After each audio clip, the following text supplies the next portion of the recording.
My dad slapped me across the face, hard enough that my vision flashed white and the walls of my own condo seemed to tilt for a second. He didn't shout, he didn't warn me, he just lifted his hand the moment I said the one word he never expected from me, no. This all happened after my parents sold their house, gave my brother a $950,000 home, and then arrived at my door with suitcases ready to take mine too.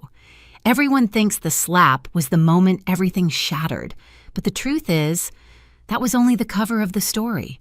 My name is Natasha Bennett, and for most of my life I learned to survive by staying quiet. Not invisible, just quieter than the people who always seem to take up the whole room.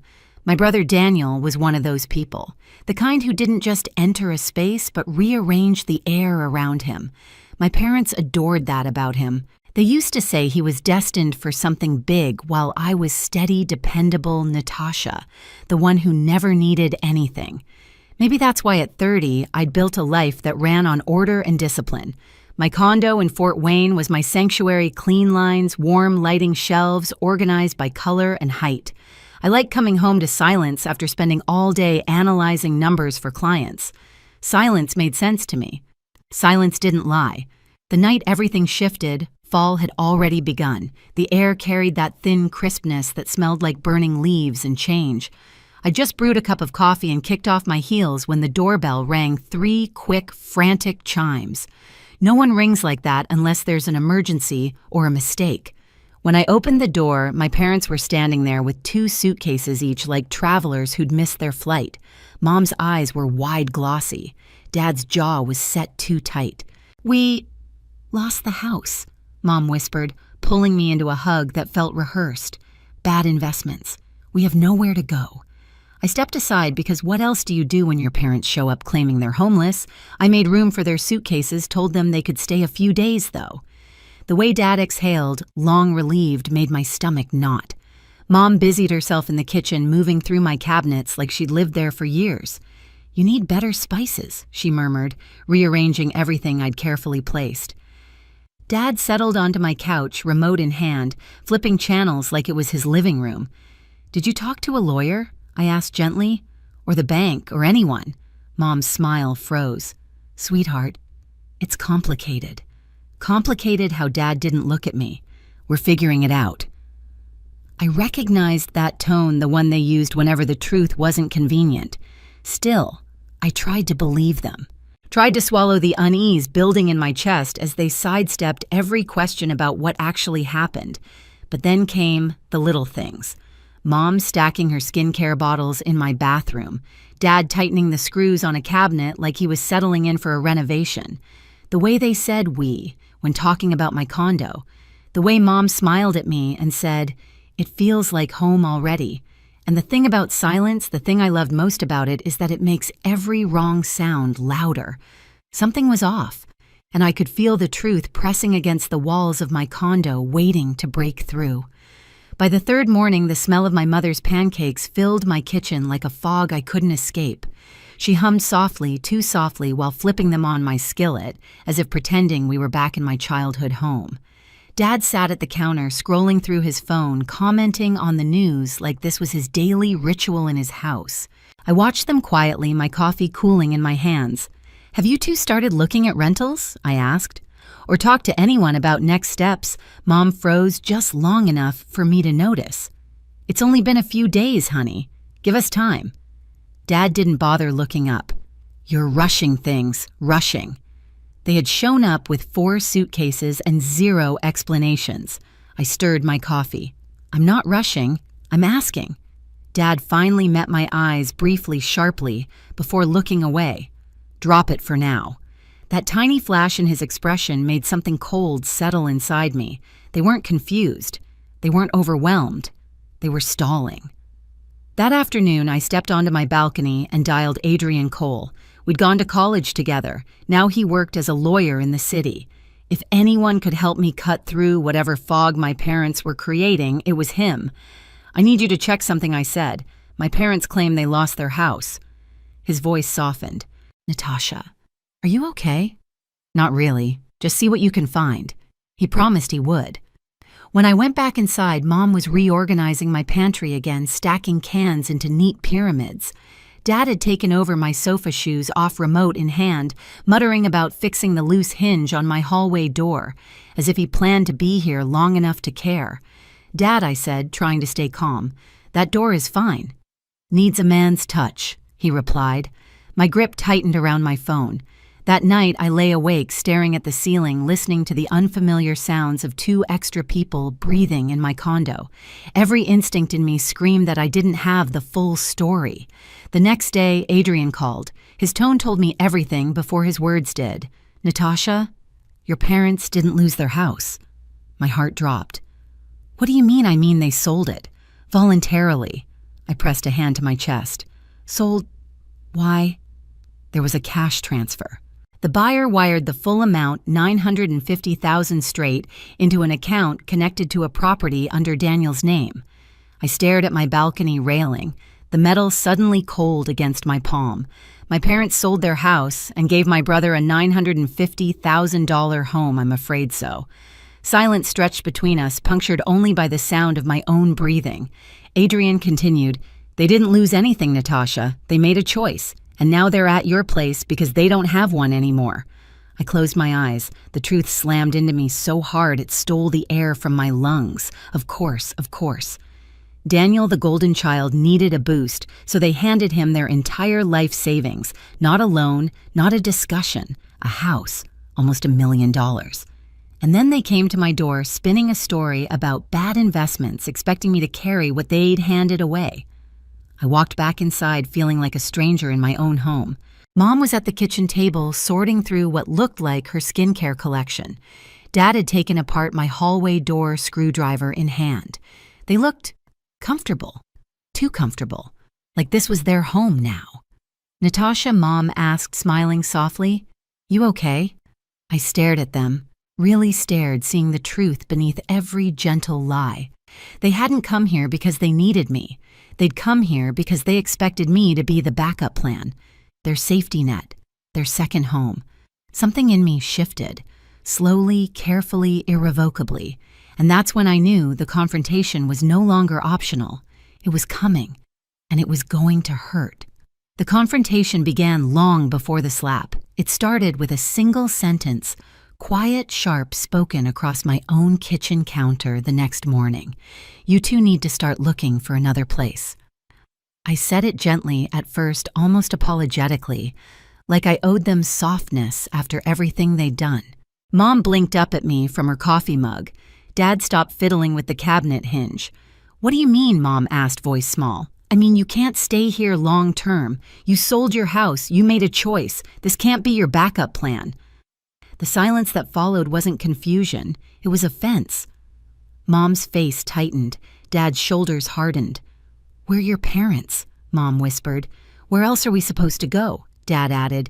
"You're being dramatic." "No," I said, steady this time. "I'm setting a boundary." Dad turned toward me fully, the screwdriver still in his hand. "We gave your brother a home because he needed help. You're fine. You've always been fine." There it was. The truth laid out like an accusation. My independence wasn't a strength to them. It was an excuse to use me. I didn't raise my voice. "You lied to me. You said you lost everything. You didn't. You handed everything to Daniel. So no, you can't stay here." Mom's eyes widened, tears gathering instantly, as if she could cry her way out of reality. "Natasha, sweetheart." But the guilt didn't land this time. I'd grown up feeling it like a weight around my ribs, but now it slid right off. Dad stood up slowly. "We're not leaving." "You are," I replied. "Today, or tonight, but you're leaving." The room tightened, the air turning heavy and sharp. I felt something in the house shift, a boundary snapping back into place after years of being ignored. Dad stepped closer. "Say that again." "No," I said simply, "you need to leave." And that was when he snapped. No build-up, no argument, just a sudden brutal crack across my face. My vision flashed white, the room tilted, my skin burned hot under his palm. For a split second, he froze like even he hadn't expected himself to do it. Mom gasped, but she didn't step toward me. She didn't move at all. The shock didn't hit me first. The clarity did. Because in that moment, I knew that if I didn't stop this right now, it would only deepen, only spread, only grow into something uglier than we could ever come back from. I straightened slowly, hand pressed to my cheek. "Get out of my house." Dad's voice dropped low. "You don't talk to me like that." I didn't answer. I walked to the kitchen counter, picked up my phone, and dialed 3 digits. "Natasha." Mom gasped. "Don't do this. He didn't mean, he hit me," I said, still staring at Dad, "in my own home." When the dispatcher answered, my voice didn't shake. "Yes, I need officers at my address. I have 2 people refusing to leave my property." Dad's jaw twitched, but he didn't move toward me again. Mom started crying loudly, desperately, but even her sobs felt like another performance, another way to shift blame back onto me. Mr. Crawford, my neighbor, knocked on the open door. "Is everything okay?" "No," I said, "but it will be." When the officers arrived, the room changed instantly. Dad tried to argue, but he had no legal ground. Mom pled with them, wiping her tears, insisting they were victims in all of this. But the officers only looked toward me. "Do you want them removed from the property?" "Yes," I said. "I do." Minutes later, they were gathering their suitcases, the same ones they dragged in with false stories and half-truths. And as they walked out of my condo, escorted by law enforcement, something inside me finally fully clicked into place. This wasn't collapse. This was the beginning. My beginning. The night my parents were escorted out of my condo didn't end anything. It only shifted the battlefield. In the days that followed, the silence in my home felt different, cleaner, safer. But underneath it, something else buzzed. The knowledge that Daniel, my parents, and the choices they'd made were all beginning to unravel. 3 days after the incident, I got the first call from Marissa, Daniel's girlfriend. Her voice was tight, almost frantic. "Natasha, are your parents with you?" "No." A shaky breath. "He can't do this. He can't just shut down like this." "Marissa, what's happening?" But before she could explain, the call dropped. I didn't hear from anyone again until 2 weeks later when my grandmother Evelyn called. Her voice was steady, but I could hear the storm beneath it. "You need to come over," she said. "It's time you heard what's going on." When I arrived, she led me into her kitchen where sunlight streamed across the wooden table. Rolled up newspapers sat next to her coffee mug. "Your parents have been staying here." I blinked. "Here with you. They showed up the night after you called the police. Told me they needed a place to think." I exhaled sharply. "And what have they been doing?" Thinking Evelyn's lips pressed into a thin line. "No, they've been arguing. With each other. With Daniel. With themselves. They're unraveling Natasha." I sank into a chair. "Why?" She slid one of the newspapers toward me. The headline made my stomach grip. "Local man faces foreclosure." After failed startup gamble. Daniel's name wasn't listed outright, but the details were unmistakable. The property value, the location, the timeline. "He mortgaged the house," Evelyn said quietly. "The one your parents bought him." I felt the air tighten. Mortgaged. How much? Almost all of it. My breath caught. "And the investment gone," she said. "Lost in a month. Fast, reckless, poor decisions all around." Of course it was. Of course Daniel, for all his charm and confidence, had gambled their entire lives on a dream he barely understood. Evelyn reached across the table. "Your parents believed they were helping him, but they never imagined how deep the hole was. They're facing consequences now." I swallowed. "What do they want from me? You," she said, "are the only stable one. They want you to fix it." Those words hit harder than they should have, because that was the point, wasn't it? I'd been their safety net since the day I turned 18, and they thought they could fall back on me again, no matter how deeply they cut me first. Before I could respond, a car door slammed outside. Evelyn's gaze shifted toward the window. "That'll be them." Mom walked in first, her eyes red, but her posture rigid. Dad followed, shoulders hunched so different from the man who slapped me weeks earlier. And then Daniel stepped inside, last pale, exhausted, defeated. The 4 of them stood in the doorway like a portrait of collapse. Evelyn cleared her throat. "Sit." We all did. Mom's voice trembled. "Natasha, we didn't come here to fight." Dad stared at the table. "We want to explain." Daniel couldn't look at me at all. I folded my hands in my lap. Then explain. Mom started. We sold the house because Daniel's startup needed a push, and the house we bought him, we thought it was an investment in his future. An investment you didn't even tell me about, I said. Dad winced. We didn't think you'd understand. That sentence burned. I'd heard it my whole life. Didn't think I'd understand, I repeated softly, or didn't think I mattered. Dad opened his mouth, then closed it again. Mom wiped her eyes. Daniel finally spoke. I messed up, he whispered. I thought I had a good idea. I thought I could turn it into something that would make you proud. At what cost, I asked. He didn't answer. He didn't need to. The foreclosure notice, the failed investments, the mortgage, everything spelled out the cost.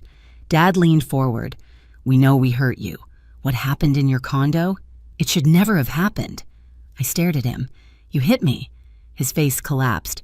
I know. The words scraped out of him. I was angry, embarrassed. Losing everything. It made me someone I shouldn't be. Mom reached for my hand, stopped halfway. We didn't come here to ask you to fix anything. We came because Evelyn told us the truth. What truth? That you don't owe us your home, she said quietly, or your life, or your forgiveness. The room went silent. Even the house seemed to hold its breath. Evelyn spoke then, calm but firm. Family can make mistakes, big ones, but healing doesn't start with fixing numbers. It starts with owning the damage. Daniel nodded, tears spilling. I'm trying. I'm looking for work. I'll pay back what I can, Mom whispered. We want to make things right, Natasha, but we'll do it without sinking you again. Dad swallowed hard. If you let us, we'd like to earn your forgiveness, not demand it. The anger inside me loosened, not disappeared, not forgotten, but loosened enough to breathe. I can't fix your choices, I said, and I won't carry them anymore. But I'm willing to talk. Slowly, carefully. Mom broke into sobs, not desperate, not manipulative this time, but relieved. Dad nodded once, deeply. Daniel finally looked up, gratitude written all over his tired face. Evelyn smiled softly. Good. Then this is the real beginning. And it was. Not the beginning of forgetting, but the beginning of understanding just how much we had to rebuild separately, first, then maybe someday together. In the weeks that followed, everything moved slowly the way new healing always does. My parents stayed with Evelyn not as victims seeking rescue, but as two people learning how to live with the consequences of their own choices. She didn't coddle them. She guided them firm words, gentle reminders, the kind of honesty they'd avoided for years. Daniel found a job, humble, steady, nothing like the grand visions he once bragged about. But he showed up every day. He called me once a week not to ask for help, but to tell me how he was doing and to apologize again in small, genuine ways. As for me, my condo felt different, now lighter grounded. I added a new lock, rearranged a few things, not out of fear, but out of reclaiming. Adrian checked in often, reminding me that boundaries weren't walls, but doors I controlled. One quiet Saturday, I visited Evelyn. My parents were in the yard, raking leaves, working side by side. They looked up when they saw me. Not guilty, not demanding, just hopeful. And for the first time, I felt something other than anger. I felt possibility. We're not a perfect family now, maybe we never were, but we're finally an honest one. I learned that forgiveness doesn't mean erasing the past. It means refusing to carry someone else's mistakes on your back. My home is mine again, my peace is mine again, and the future. Well, we're rebuilding it one careful step at a time. If any part of my story resonates with you, share your experience in the comments and subscribe for more stories like this.